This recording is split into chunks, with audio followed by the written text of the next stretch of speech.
Okay, Rabbi, good morning. It is so nice to be together. So again, what we're doing is we're trying to spend a little bit of time understanding some of the communal institutions that surround us. We take for granted and most of the time don't pay for and appreciate, but nonetheless it's happening all around us.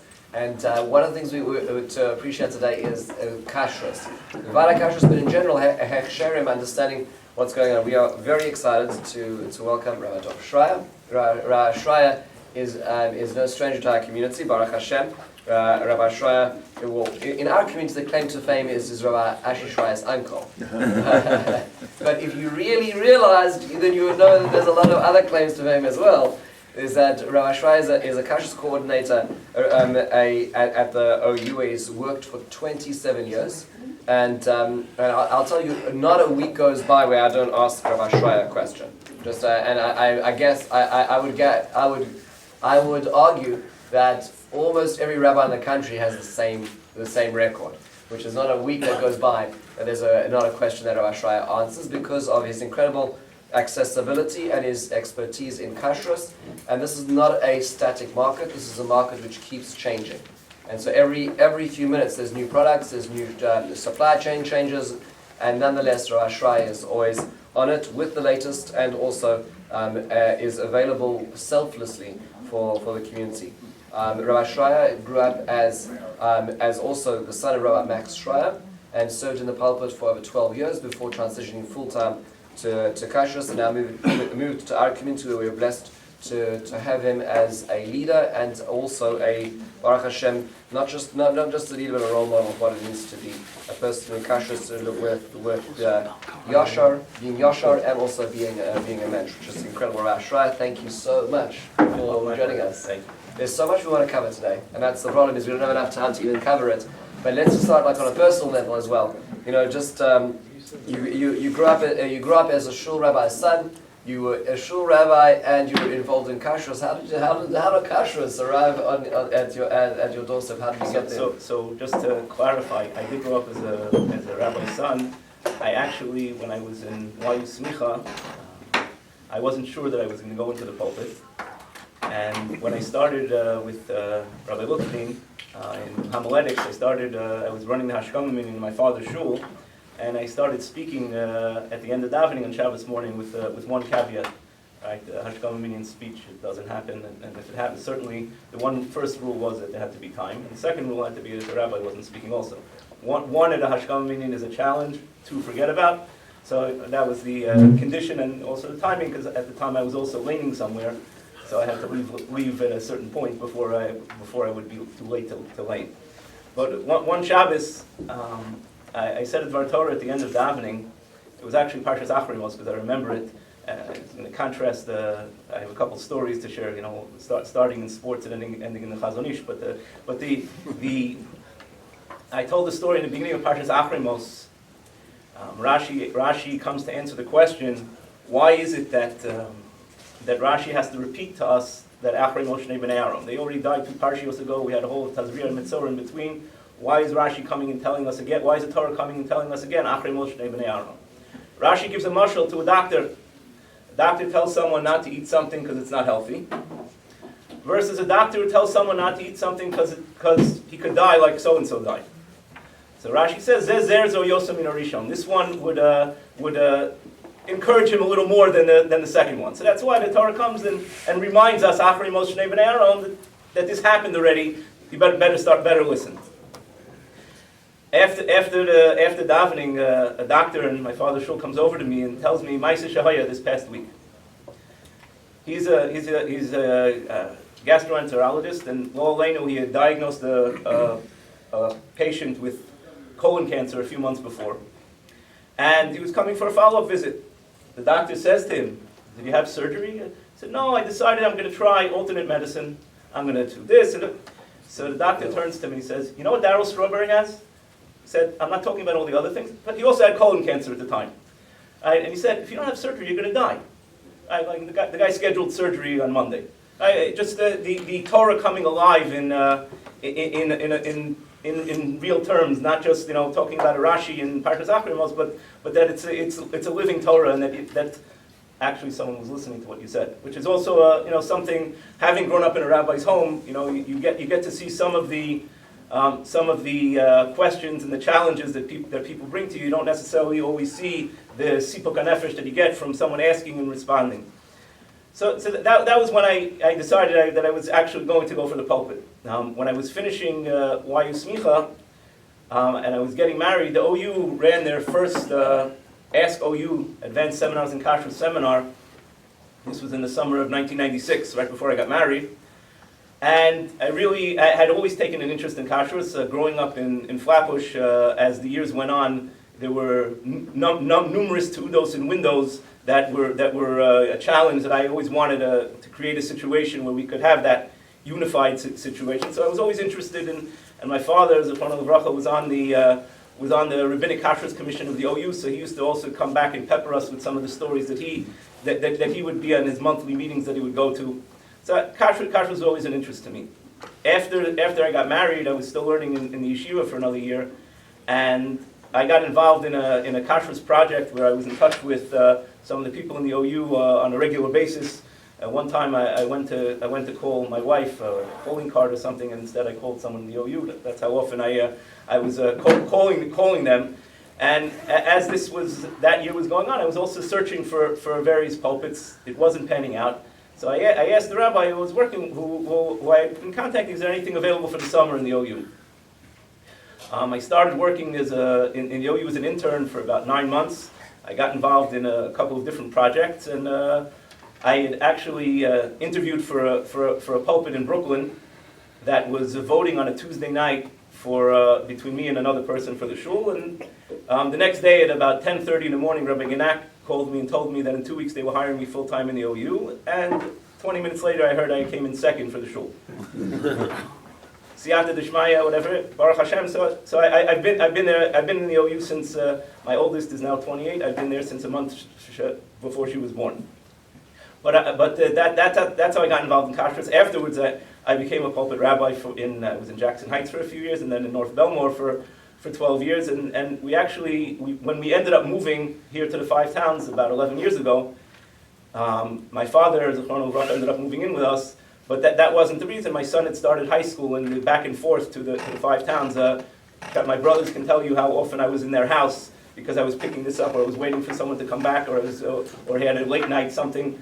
When my son started DRS in high school, the night seder 2 nights a week was just too hard for him to handle because he was coming home 10 o'clock on a Tuesday night from night seder, and what if he had homework, what if he had a test, right? So that's when we decided to move here, but I've been in Kashrus ever since.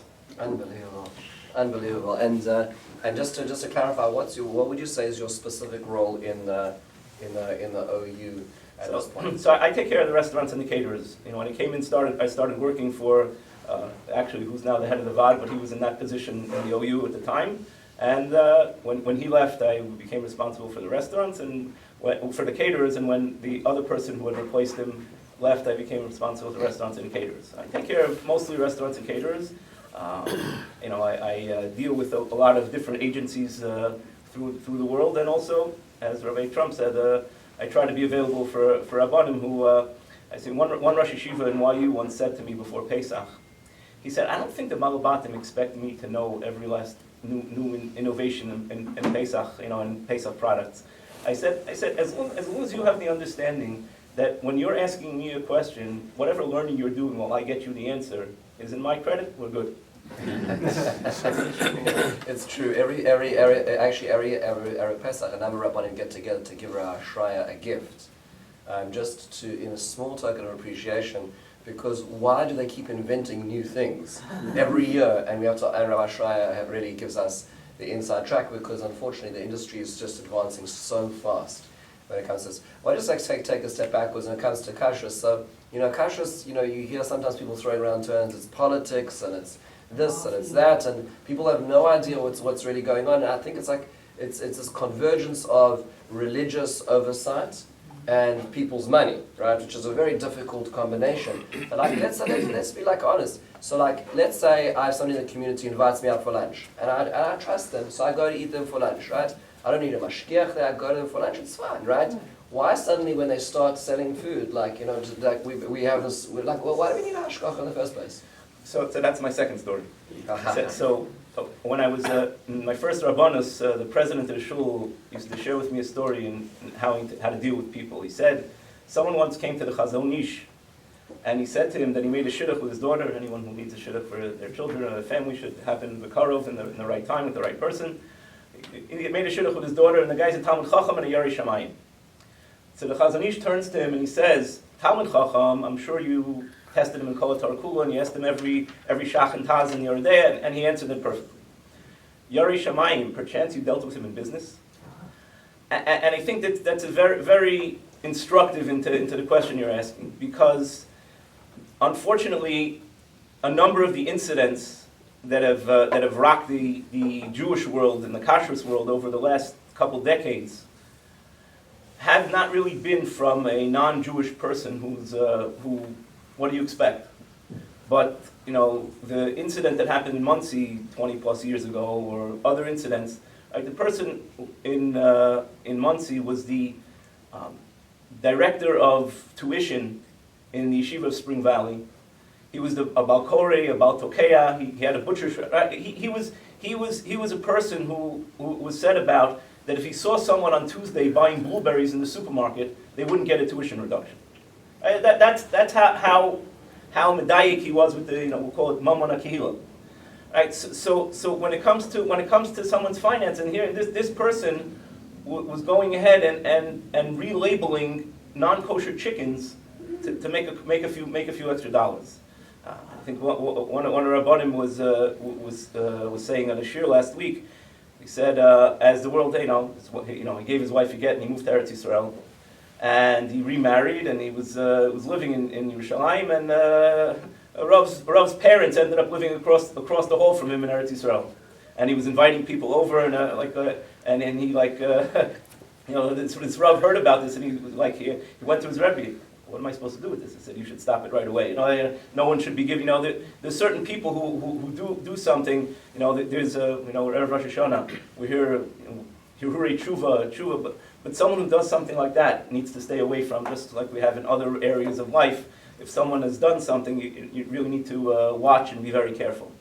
So even someone who's Shomer Shabbos his entire life and understands it, does not necessarily understand the intricacies and the details.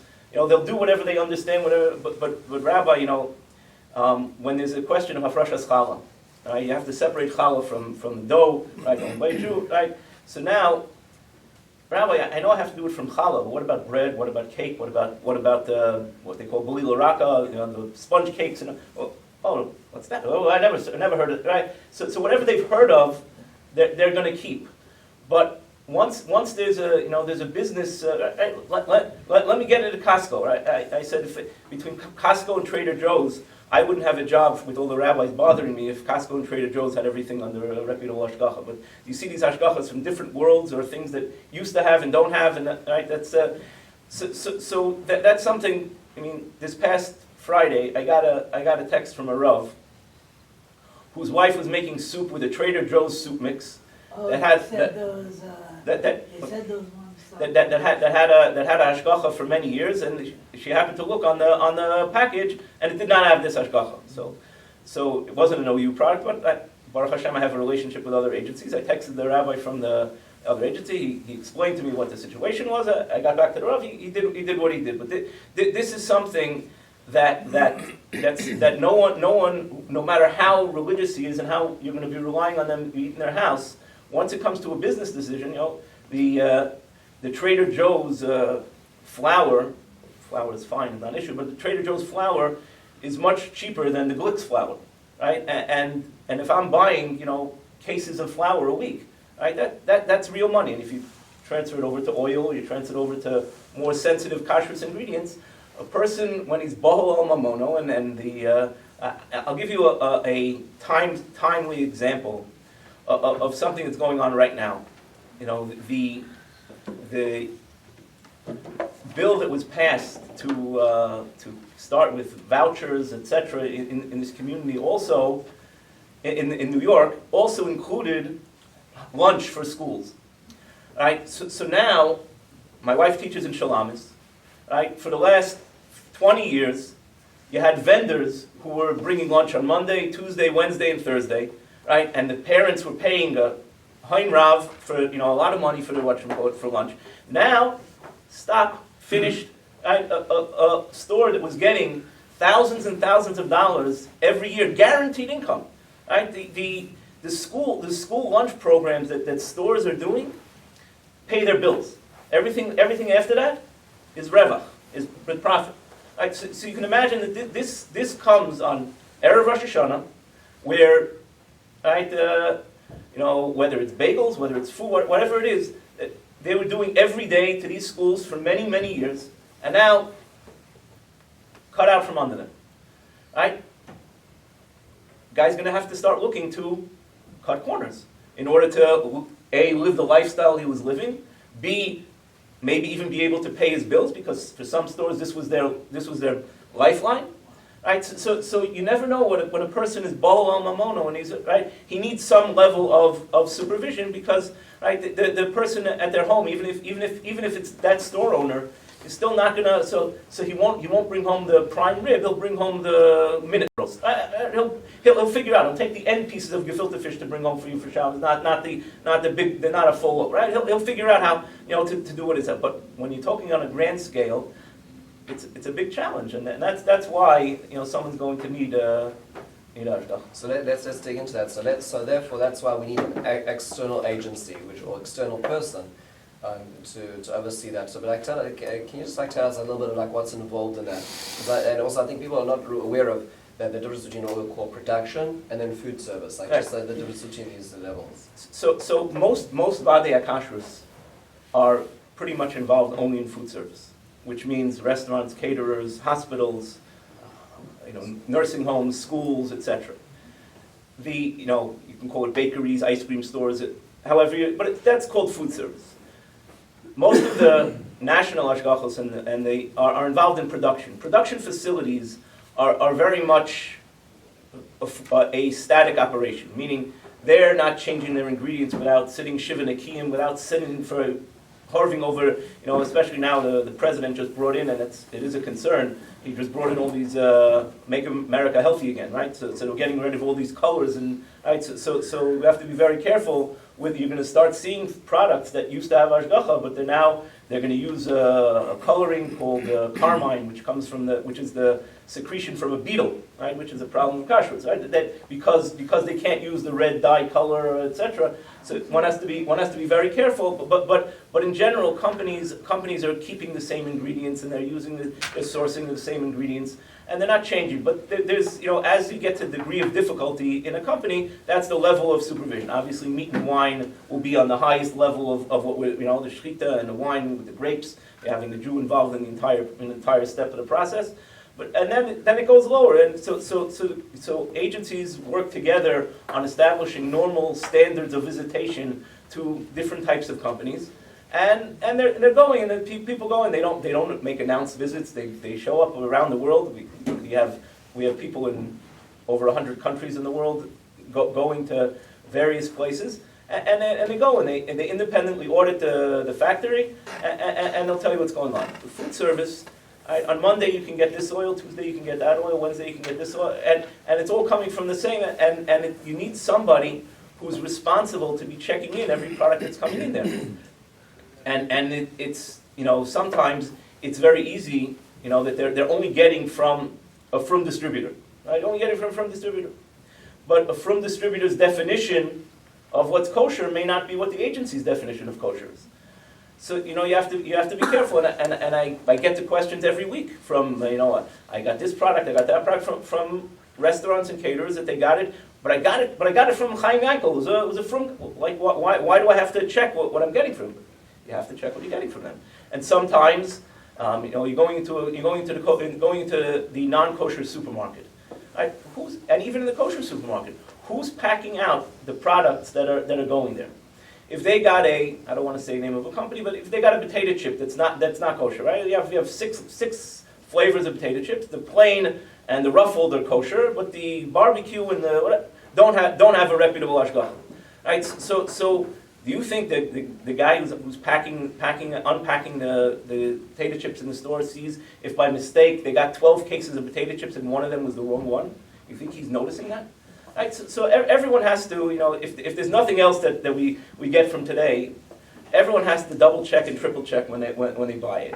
This time of year, Pesach time on steroids, right? Because by Pesach time you have the same products with similarly looking labels. It might say Pesach on, it might say Passover on it, but what happens when the person is going away to their vacation for Pesach and they're not interested in any Pesach items, and they're going shopping 2 weeks before Pesach, and they end up taking the Pesach onion soup mix, and they see before they're checking out that they're when they're still shopping that that this is the Pesach one, I don't want it. They put it down on the wrong shelf, and then someone takes the wrong one. You just have to be very careful, and that's even in the kosher supermarkets. No matter how many people are going around on a regular basis, right? You just need to take the extra half a second, make sure it's there.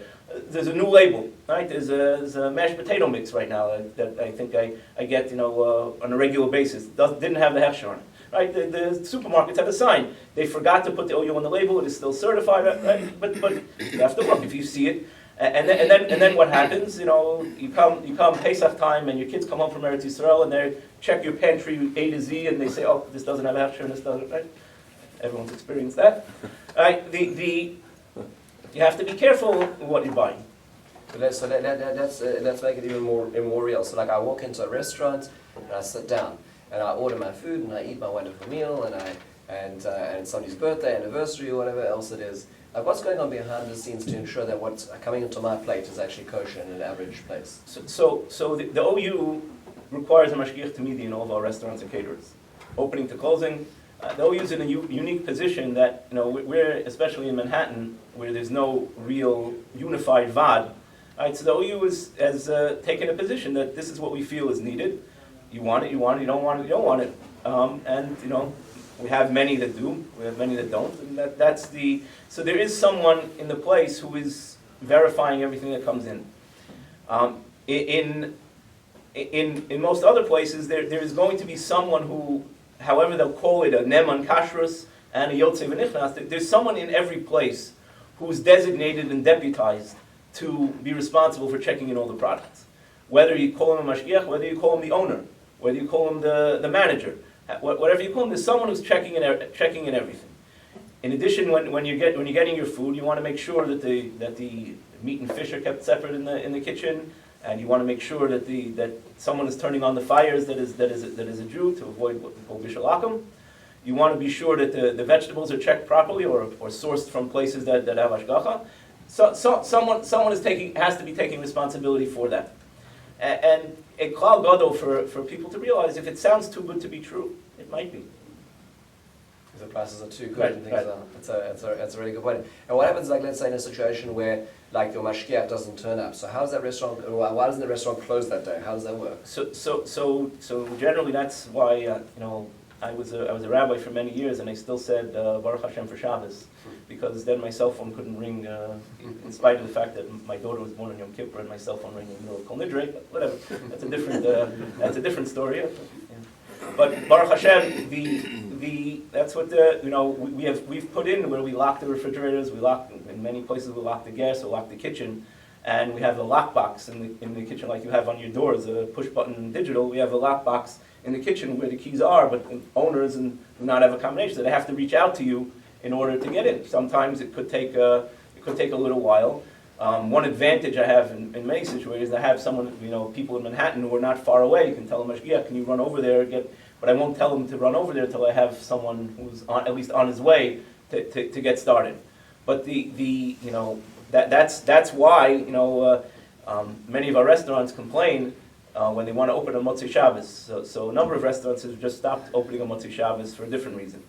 They used to be the only fancy restaurant in town, and people from here and from New Jersey and from Brooklyn would all come to there. Now, Baruch Hashem, many of our communities have local restaurants, and they say it is not the foot traffic to make it worth it to have to wait this time after Shabbos to get there and to start so but that's that's one of the things that is what I'm spending my 4 o'clock in the morning till 11 o'clock at night. Mashgiach sick, Mashgiach not here. I have a couple of chats with Mashgiach in a pinch, right? Who's available if someone's not able to come. Can you talk to us just a little bit of difference between a mashgiach and a field representative? Like, how does this work exactly? So a field representative is someone who is assigned to visit the places and be on top. The way the OU system, as Rabbi Ya'akov likes to call it, is he quotes a pasuk in Koheles. It says Gavoa Gavoa Shomer Gvoim Aleim. That it's a tiered system. That there's no one person who has the ultimate responsibility. You can always go above them. Right? Whether it starts from the mashgiach, go to the representative who's coming, it goes to the RC, the rabbinic coordinator where I am. I have a number of supervisors as well. Goes to the head of Hakashrus, and the OU also has a lay board that they answer to as well. So there's a level. The representative is the one who would be the initial contact. Rabbi, we got this product. It used to have this. Is it okay? Not. If he doesn't know, he'll put it on a chat. One of the things that I've created for most of the establishments that we have is I have a mashgiach chat for all the mashgichim, but I also have site-specific ones for each place where it has myself and the field representative and 2 other RCs in the office and one other person. That you have 5 people that if I'm sitting here and I have my phone on airplane mode, someone else can actually answer it. But it also means that you're not alone. Right, that a person's going to ask once, going to ask twice. If you don't get back to them, then they're going to stop asking and do their own thing. So it's very important that you have the layered system that people feel that people are getting back to them. Incredible. I just want to interrupt you for a second. In the Vaad Hakashrus over here locally, we have a similar system where we have there's probably around 80 food establishments, and so we have what's called an SSAI, which is Shomer Shabbos approved individuals. That's sort of the mashgiach level. They're the people boots on the ground in every restaurant. And then the people who, younger people who are training, or people who need money, they get trained to qualify for this. And then you have the field representatives who are going store to store, checking in every single day, overseeing them. And so, it just understand that there's multiple tiers besides cameras and office checks and all the background in order to ascertain all these differences. Schreier, could you just speak to the difference between let's say a Hakashrus versus a Vaad, just to understand how this works? So I forwarded Rabbi Trump a video. I'm not sure how much everyone's going to see it, but you can watch and listen to the. I'd say let's make a little. Sorry, I should have put a screen over here. There we go. We'll make a little louder. There we go. Okay. Symbol that countless people rely on. From your local grocery shelf to the global community at large. Every dollar OU Kosher earns is reinvested, not into shareholders, but wherever it's needed most. 80% of New Orleans, including much of downtown, is underwater. After the devastation of Hurricane Katrina, the OU was on the scene. It's only a minute and a half, don't worry. Lives. When COVID-19 pushed India's healthcare system to its very limits, the OU stepped in, delivering essential life-saving medical equipment. Amid the ongoing conflict in Ukraine, the OU has been on the ground, evacuating families and providing food, shelter, and critical support. And even beyond moments of crisis, the OU is there, building lasting change through programs including education and vocational training for individuals with special needs, empowering them with the tools they need to thrive. Choosing OU Kosher means becoming a part of something larger than certification. It means extending your impact beyond the store shelves to make a difference across the globe.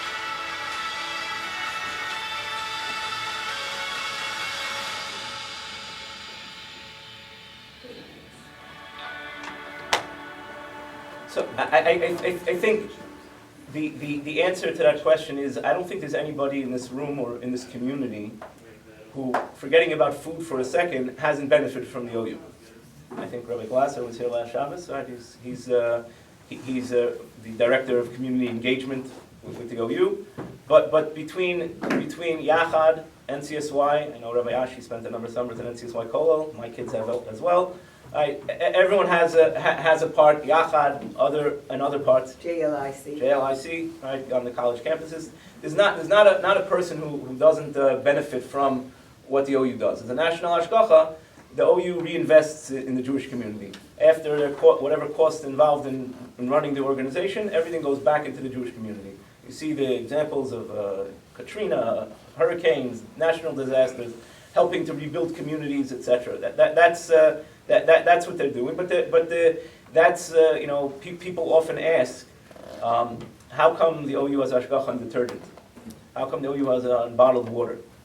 So I'll tell you the answer. The OU does tell the company that it does not need, and they say afal pichein. The OU doesn't ask. They'll visit a couple of times a year just to keep honest and whatnot.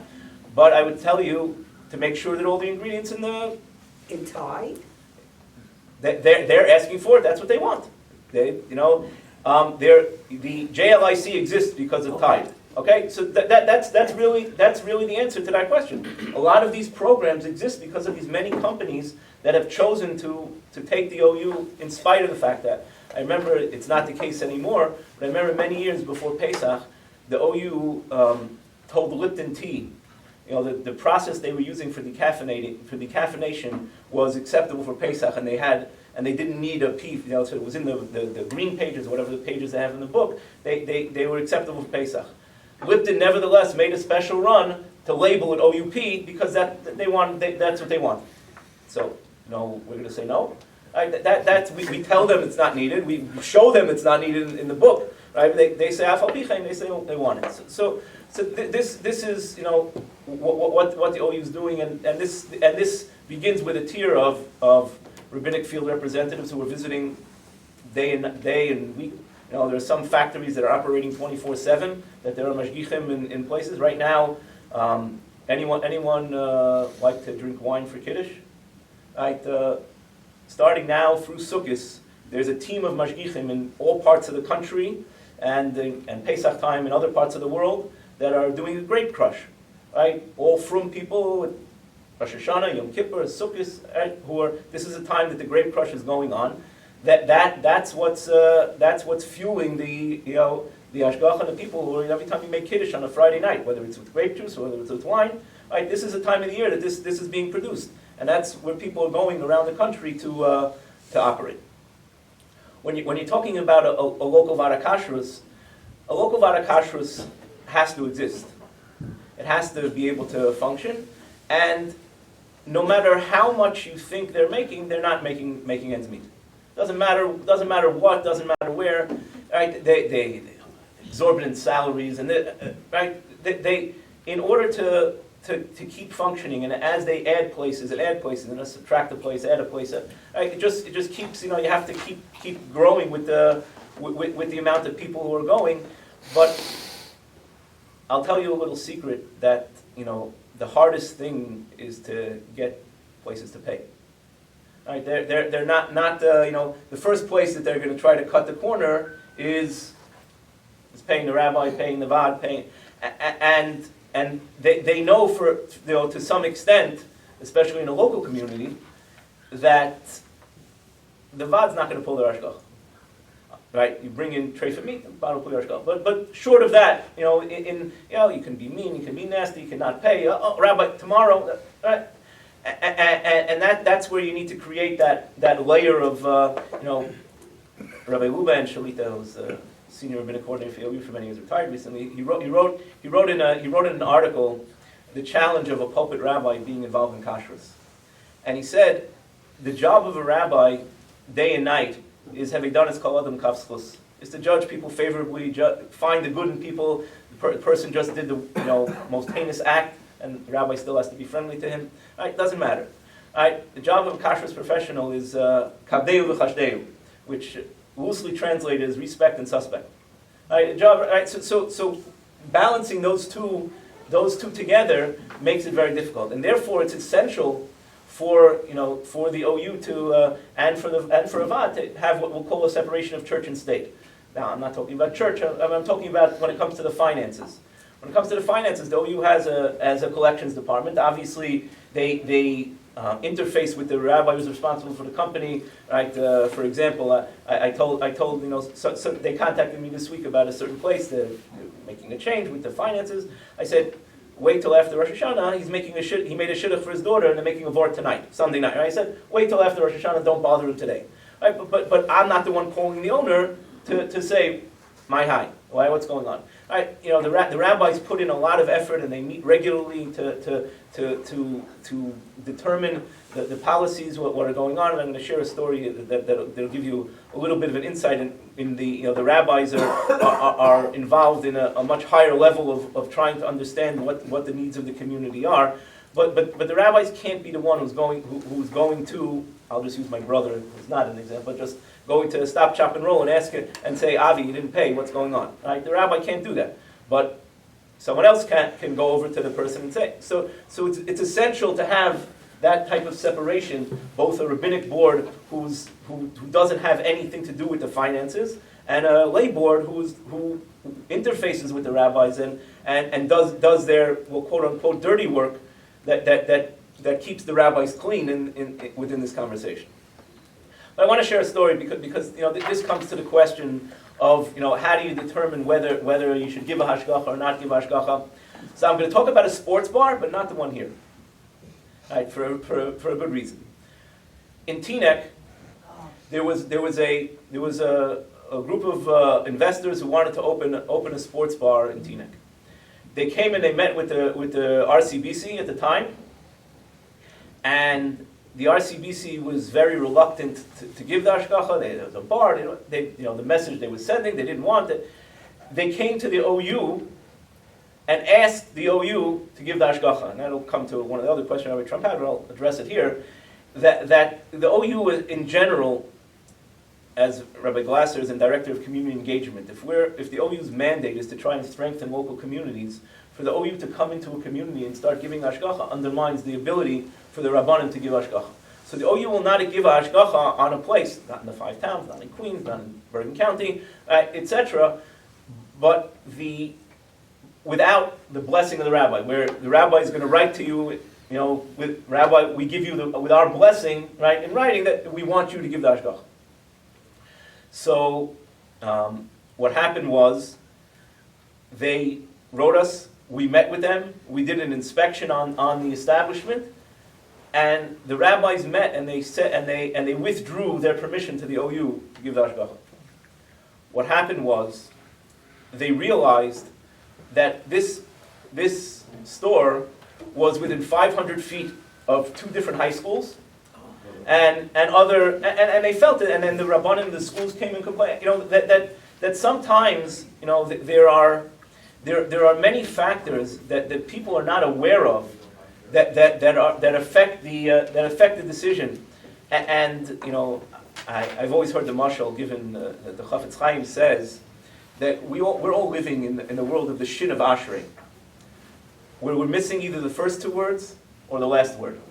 So let's play it out. Shomer Hashem es kol avav es kol Rishayim. Right? Hashem watches over all who He loves and all the Rishayim. Doesn't sound so great, right? Es kol avav es kol Rishayim yashmin. Also doesn't sound so great. We destroy those who we love, right? So we're coming in the middle of that sentence, right? So often when something goes on and everyone starts blogging and texting and WhatsApping and sending everyone what's going on, there are a lot of factors that you're missing. I know many times when I'll receive a call from a Rav, who's the Rav of a restaurateur or a caterer, he told me this A, B, C, D, E. I said, Rabbi, did he tell you D, E, and F? Right? Oh no, he never told. Oh no, say that's often, and a rabbi's job is to maintain confidentiality at all times with everyone. So often they're going to be sounding off on the blogs. This happened and this, and I heard this and I heard that, and the rabbis remain silent and they don't respond, and it goes. And I'm specifically not talking about this community, even though there's plenty to talk about. I'm keeping clean from that.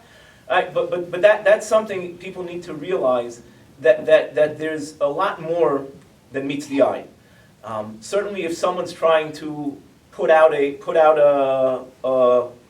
a message that's consistent with their narrative, they're obviously going to skip or delete a couple of the factors that are made to determine. But I think that this story with the sports bar is, and in the end, the OU did not give the hashgacha. I ended up getting a private rabbi, and today that sports bar is not in business. But that's not, in the end, they agreed.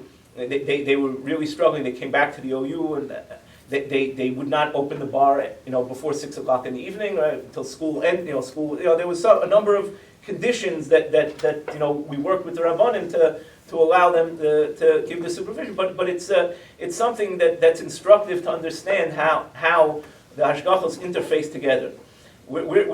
I would tell you that there are at least 7 places I know of in the 5 towns where the OU is giving hashgacha.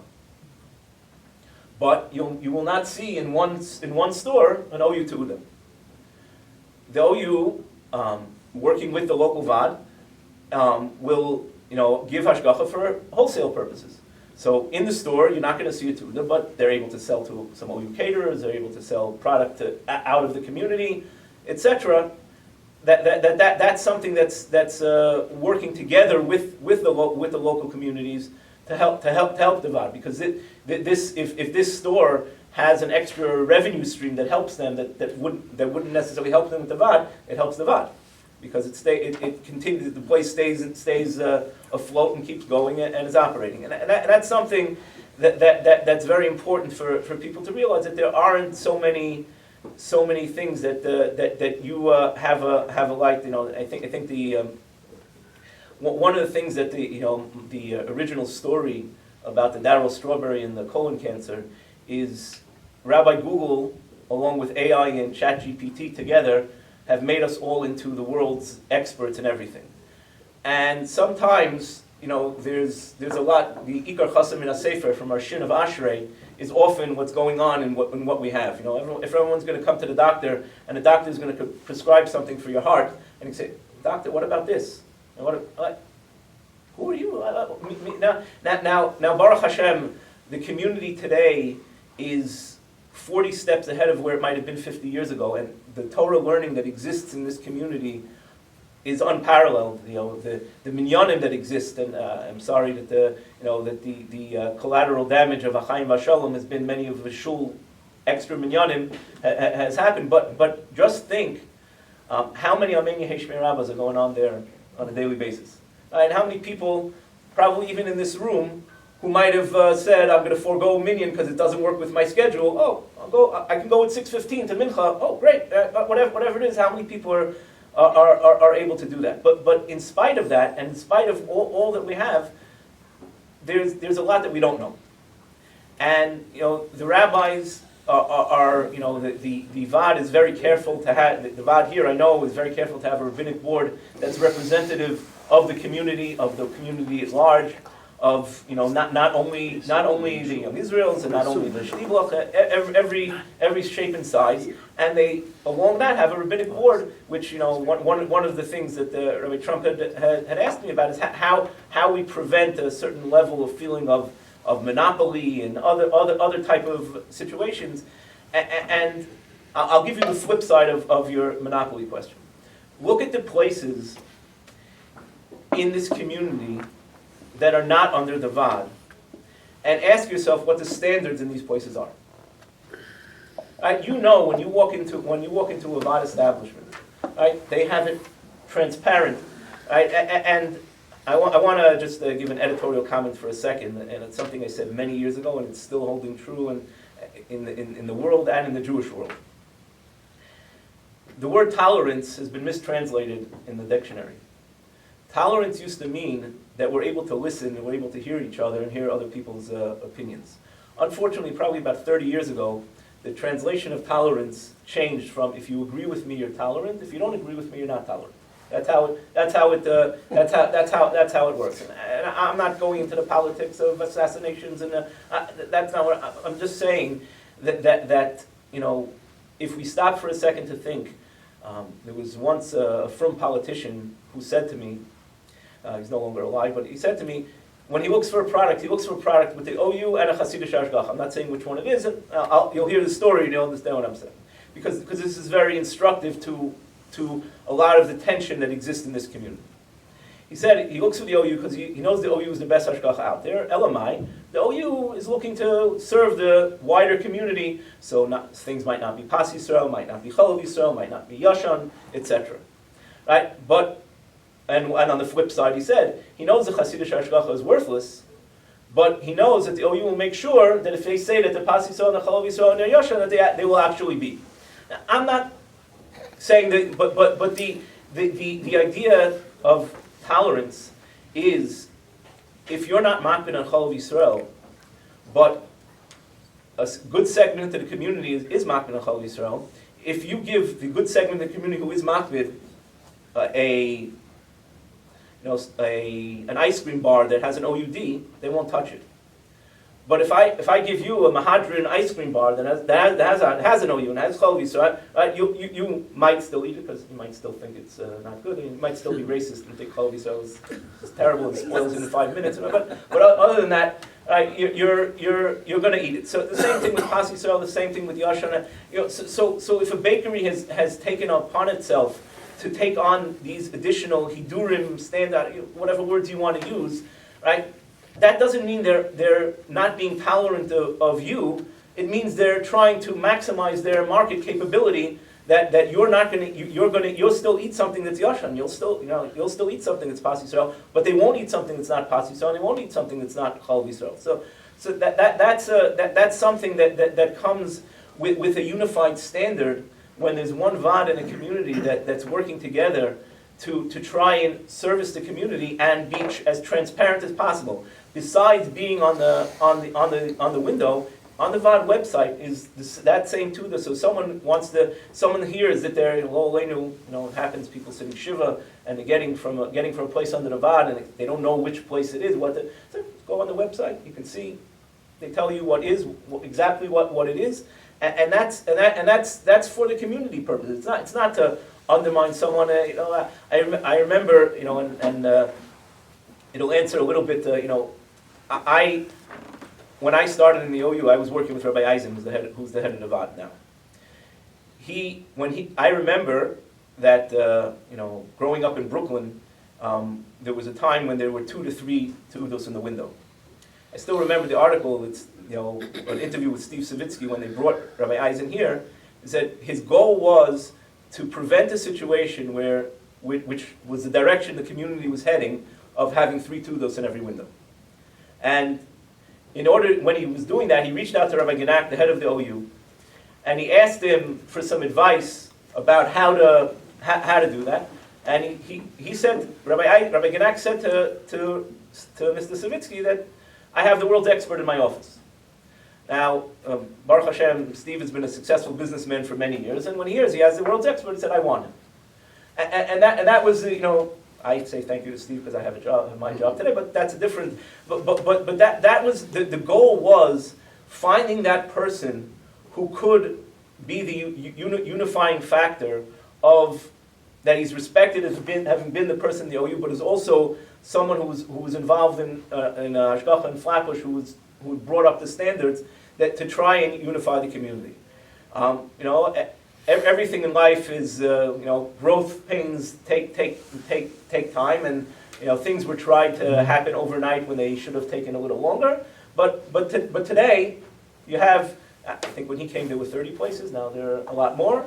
Right? That's the natural growth of the community. But that's when people look to a standard that works and is effective, people look to the Vaad of the 5 towns.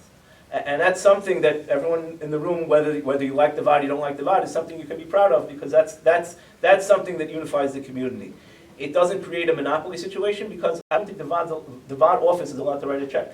I think the check comes from one of the Young Israels. Right? So everything they're sending out has to be approved by someone or a board. Right? So there's no person who's going to, whether they charge an extra $5, an extra $10, is going to be pocketing any of this money. That's a concern of a monopoly, etc. The Vaad here is for the community. The Rabbanim work together, amazingly together, even though everyone has their opinions and their situations and their clientele and their constituents, but they work amazingly together for the unification of the community. And that's something to be proud of. Yeah, so just a jump in on that because this is so important to appreciate. Just locally, the structure is besides the Shomer Shabbos individuals and then the field representatives and then the administration, who are overseeing everything that's going on. Then there's the board. So there's the lay board for finances and there's the rabbinic board who are not paid for anything. They're just giving their time to get insulted by misunderstanding people, and there are 9 of them in the community. I used to be on it for 6 years, and I used to work with Rabbanim across the spectrum to discuss like policy. So as an example about policy, one of the things Rabbi Schreier just mentioned is, the right-wing side of the community would like it to be this Mahadrin and not Mahadrin, for the Char Yisrael, Pas Yisrael, all those things. And on the more modern Orthodox side of the community, we didn't want it to make a two-tier system, so we negotiated in policy to have a transparent system where every restaurant has a checklist of its standards, which means that therefore the restaurant owner will decide their standards based on the consumer. So not everybody wants Chal Yisrael, wants Pas Yisrael, not everybody wants Yashar, wants to have extra Yidurim. There's lots of different things, so we created a checklist, and every restaurant has it on its door, or behind the counter you can see what its standards are, and it can make business decisions based on that. That was a decision made by a community itself for the needs of its community without the finances. There's no finances. The lay board is only ensuring that it covers its expenses. We're barely even covering its expenses on a daily basis because the Rabbi Schreier pointed out, getting money, unfortunately, the shul is always the last thing. The school, the shul, and the Vaad, Hakashrus, all the religious institutions are the last things people pay. They never negotiate with the flowers and everything, but the shul rental hall, they don't pay. So the same thing with Kashrus. It's people take their time when it comes to this. I just want to, Rabbi Schreier didn't mention this because he's such a mensch, but just the difference between, like let's say, the OU and these many other hashkachas, which are already essentially family businesses, right? And so a lot of the other hashkachim you'll see, most of the Hasidic things which are all seen as so high, they're family businesses. And yes, they give a lot of tzedakah, and that's wonderful, but there are people getting rich on this, and that's fine, and that's wonderful.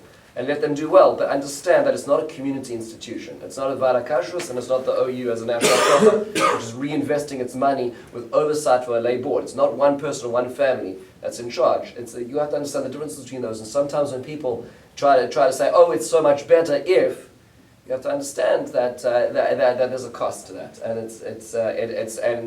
those decisions are not being made in the same way as perhaps where the interests of community-minded institutions as well. So I'll answer that with the Ask OU seminar that the OU runs every other summer. One of the days of the Ask OU is what they call Shechita Day. So in the morning, Rabbi Teitelbaum was the Mir Bat the Rav, who's also the Rav Machshir at Ali, right, Meal Mart, along with the OU. He comes and talks about different matters Shechita related, but one of the things that always stayed with me was, he said, what's the sign of a good hashgacha? A sign of a good hashgacha is not how large the beard is, how long the payas are, how big the hat is, if the brim is big enough, you're right, yeah. But he said it's how they deal with criticism. Meaning, someone comes to you and tells you they saw someone putting a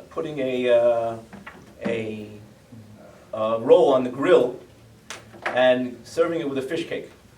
Right, so the fish cake is fish, and the grill is very fleshik. Right, you're eating fish together. It's a problem. So the real Vaad Hakashrus or the real hashgacha is going to say, "Thank you for bringing it to our attention. We've changed it. We put it in a toaster. Now they're everything they're toasting the rolls and not doing it."